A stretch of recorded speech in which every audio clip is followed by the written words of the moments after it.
அவள் புசித்ததும் அல்லாமல் தன்னுடைய கணவனாகிய ஆதாமையும் புசிக்க வச்சு மனுக்குலமே ஆண்டவருக்கு முன்பாக சபிக்கப்பட்டதாய் போனதாக நாம் பார்க்கிறோம். சோ அங்க திருந்துறதுக்கு வழியே இல்லை. ரெண்டு பேருமே ஆண்டவர்கிட்ட போய் ஒப்புரவாகல. மாறாக அவங்க ஒப்புரவு ஆகாம இருக்கிற அந்த நேரத்திலே தேவனாகிய கர்த்தர் ஒரு மிருகத்தை பலியிட்டு அந்த தோலினால் உண்டான ஒரு ஆடையை உடுத்தி அவர்களை காத்தார் என்று பார்க்கிறோம். அல்லேலூயா. அதே போலதான் காயின் ஆபேல் என்கிறவருடைய வாழ்க்கையை பார்க்கிறோம். ஆதியாகமம் 4ஆம் அதிகாரம் 4வது வசனத்துல நீங்க பார்க்கும்போது, ஆபேலும் தன் மந்தையின் தலையீற்றுகளிலும் அவைகளில் கொழுமையானவைகளிலும் சிலவற்றை கொண்டு வந்தான். ஆபேலையும் அவன் காணிக்கையும் கர்த்தர் அங்கீகரித்தார். ஆனா அடுத்ததாக பார்க்கிறோம் 5வது வசனம். அடுத்த வசனத்தை வாசிங்க. நம்ம வாசிப்போம் 6வது வசனம். காயினையும் அவன் காணிக்கையும் அவர் என்ன செய்யல? அங்கீகரிக்கவில்லை. அப்பொழுது காயினுக்கு மிகவும் எரிச்சல் உண்டாகி அவன் முகநாடி வேறுபட்டது. இன்னைக்கும் பார்க்கிறோம் நிறைய நேரத்துல ஒரு குடும்பத்துல ஒரு 2 பிள்ளைகள் 3 பிள்ளைகள் இருக்கிற வீட்டுல அந்த ஒரு பிள்ளைகளுக்கு நம்ம நல்லா கவனிப்பு கொடுக்கிறப்போ உடல் பிரச்சனை நிமித்தமா, சுகம் காணாத நிமித்தமா அதிகமா கவனிக்க பட்சத்துல இன்னொரு குழந்தைக்கு என்ன ஆயிரும்? எரிச்சல், ஜெலசி உண்டாயிரும். ஆனால் இங்க பாருங்க, ஆண்டவர் அடுத்த வசனத்துல சொல்றாரு, 6வது வசனத்துல 7:7ல, நீ நன்மை செய்தால் மேன்மை இல்லையோ? நீ நன்மை செய்யாதிருந்தால் பாவம் வாசற்படியில் படுத்திருக்கும். அவன் ஆசை உன்னை பற்றி இருக்கும். நீ அவனை ஆண்டு கொள்வாய் என்றார். அப்போ ஆண்டவர் ஏற்கனவே வாணி கொடுத்தார். காயின் ஆபேல் இவங்க 2 நடுவுல ரிலேஷன்ஷிப் இது பண்றப்பவே இன்னைக்கு நம்முடைய குடும்பங்கள்லயும் கூட பிரச்சனைகள் வரும்போது நம்ம சொல்லணும், எதற்காக அந்த குழந்தைக்கு, அந்த பிள்ளைக்கு, தங்கச்சிக்கு, தம்பிக்கு அதிகமான கேர் கொடுக்க வேண்டி இருக்குது நம்ம விளக்கி சொல்லணும். அதே போல நானும் உன்னை நேசிக்கிறேன். ஆமென். இளைய குமாரன் மூத்த குமாரன் கதையில பாருங்க, மூத்த குமாரன் ஆண்டவரோடே தான் இருந்தான், தகப்பனோடே தான் இருந்தான். இளைய குமாரன் தான் ரெபலியஸ் ஸ்பிரிட், அவனுக்குள்ளாக கலகம் செய்கிற ஆவி அது இருந்ததுனால அவன் கலகம் செஞ்சு வெளியேறி விட்டான். ஆனால் திரும்பி வரும்போது நீங்க பாத்தீங்கன்னா அந்த மூத்த குமாரன் இதற்கு எதிர்த்து நிற்கிறதாக நம்ம பார்க்கிறோம். அதை நம்ம அப்புறம் பார்க்க போறோம். இங்கே காயின் ஆபேல் இவங்க 2 பேருக்கு நடுவுல ஆண்டவர் ஏற்கனவே சொல்றாரு, ஒரு தப்பு நடந்துடக்கூடாது, இவன் ஏதாவது ஒரு காரியத்தில் இறங்கிடக்கூடாதுன்னு சொல்லி, நீ நன்மை செய்தால் மேன்மை இல்லையோ? அந்த முந்திர வசனத்தை வாசிப்போம். அதுல என்ன சொல்லிருக்கலாம்? அப்பொழுது கர்த்தர் காயினை நோக்கி, உனக்கு ஏன் எரிச்சல் உண்டாயிற்று? ஏன் உன் முகநாடி வேறுபட்டது? Why are you jealous? Why are you jealous over your brother? ஏன் உன்னுடைய ஆட்டிட்யூட் இதே மாறிவிட்டது, பிஹேவியர் மாறிவிட்டது என்று சொல்லி அங்கே ஆண்டவர் மீடியேட் பண்றாரு. ஆனால் அதை கேட்காம காயின் ஆபேல் என்ன செய்யறான்? கொலை செய்கிறதாக பார்க்கிறோம். சரி, அது நம்ம கடந்து போகலாம். ஆபிரகாம், லோத் ஆகிய இவர்களுடைய வாழ்க்கையை நீங்க பார்க்கும்போது ஆதியாகமத்தின் புத்தகம் 13ஆம் அதிகாரம் 5-7 ஆகிய வசனத்தை நாம் வாசிக்க போறோம். 5, ஆபிரகாமுடன் வந்த லோத்துக்கும் ஆடு மாடுகளும் கூடாரங்களும் இருந்தன. 7வது வசனம், அவர்கள் ஒருமித்து குடியிருக்க அந்த பூமி அவர்களை தாங்கி கூடாது இருந்தது. அவருடைய ஆஸ்தி மிகுதியா இருந்தபடியால் அவர்கள் ஒருமித்து வாசம் பண்ண ஏதுவில்லாமல் போயிற்று. அவ்வளவு தூரத்துக்கு ஆசீர்வதிச்சிருந்தார். யார? ஆபிரகாமையும் லோத்துவையும். ஆனா லோத்துடைய வாழ்க்கையில பாருங்க என்ன ஒரு மென்டாலிட்டி, அதாவது மைண்ட் செட். ஆபிரகாம் ஆண்டவரையே சார்ந்து கொண்டிருந்தார், ஆண்டவரையே நம்பி இருந்தார். ஆனா லோத் அப்படி இல்லை.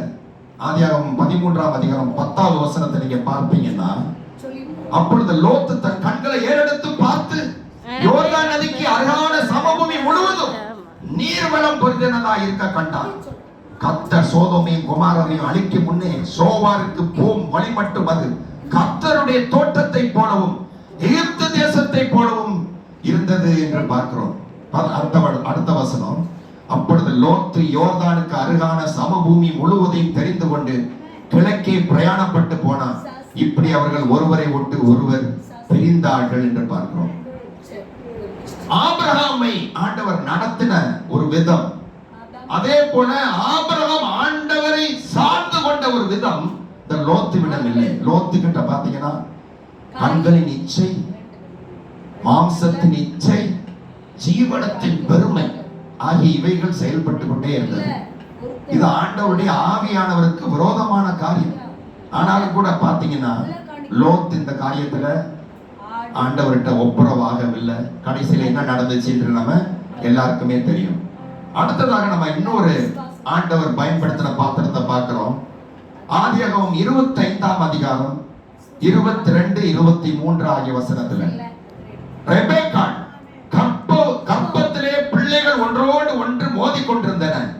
அப்பொழுது ரெபெக்காள் இப்படி ஆனால் எனக்கு எப்படியோ என்று சொல்லி கர்த்தரிடத்தில் விசாரிக்கும்படி போனாள்.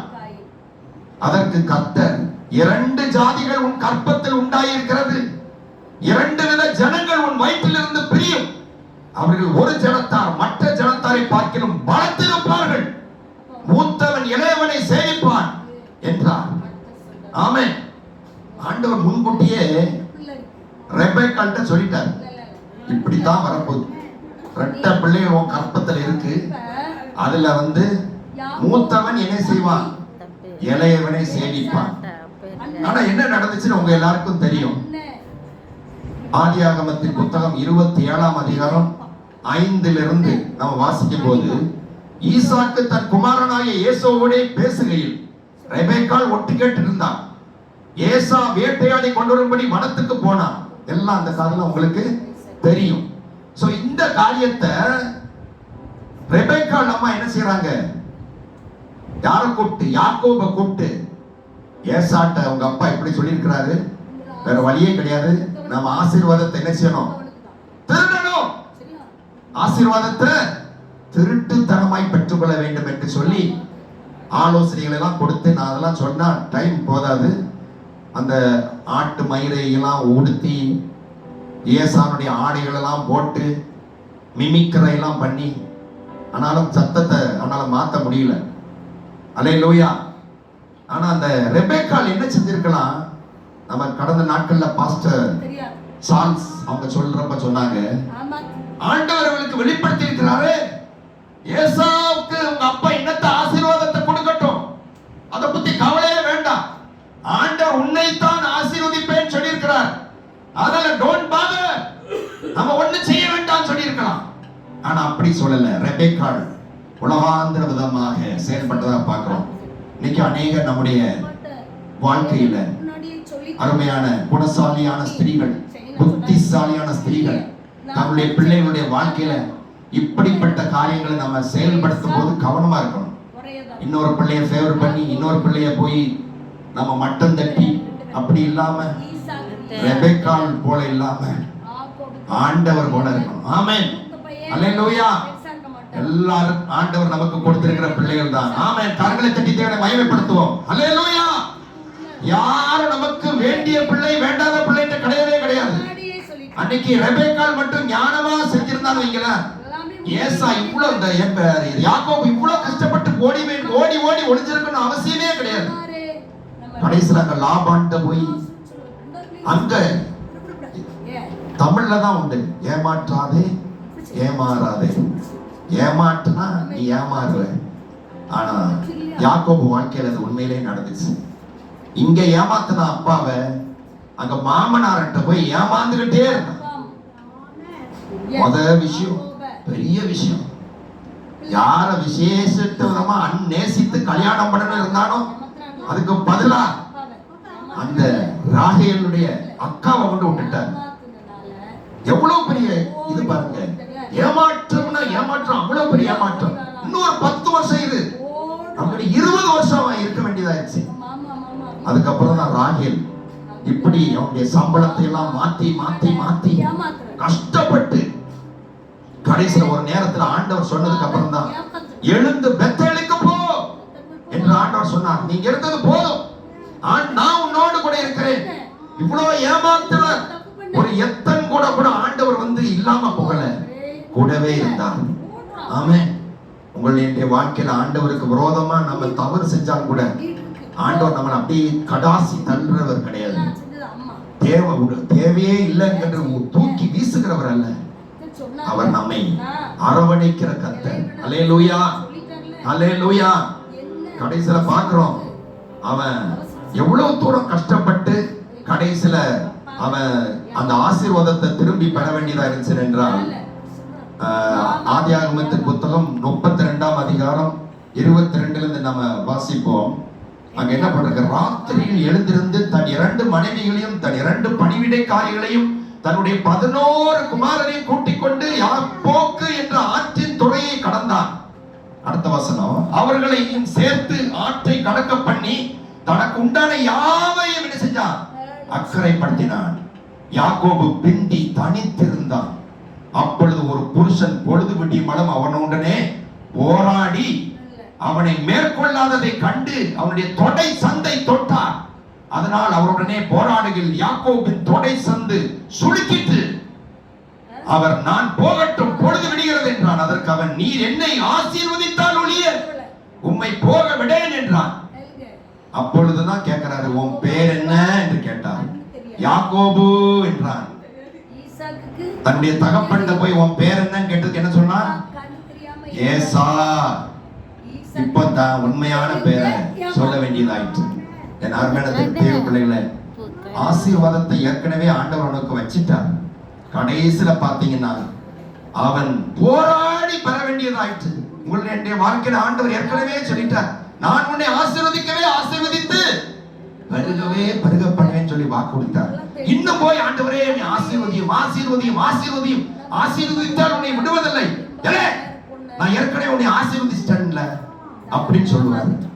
ஏமா ஏமா இது பண்ற?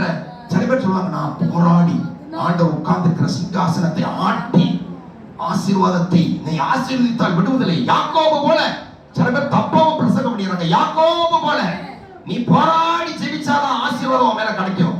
ஆண்டவர் ஏற்கனவே ஆசீர்வதித்து விட்டார். ஆமென், ஹல்லேலூயா. கலாத்தியருக்கு எழுதின புத்தகத்துல 3ஆம் அதிகாரம் 14, 15 ஆகிய வசனத்தில் நம்ம பார்க்கிறோம், மரத்தில் தொங்கவிடப்பட்டவன் எவனும் சபிக்கப்பட்டவன் என்று எழுதியிருக்கிறபடி ஆண்டவராய் இயேசு கிறிஸ்து நமக்காக சாபமாகி நியாயப்பிரமாணத்தின் சாபத்திற்கு நம்மை நீங்களாக்கி மீட்டுக் கொண்டார்.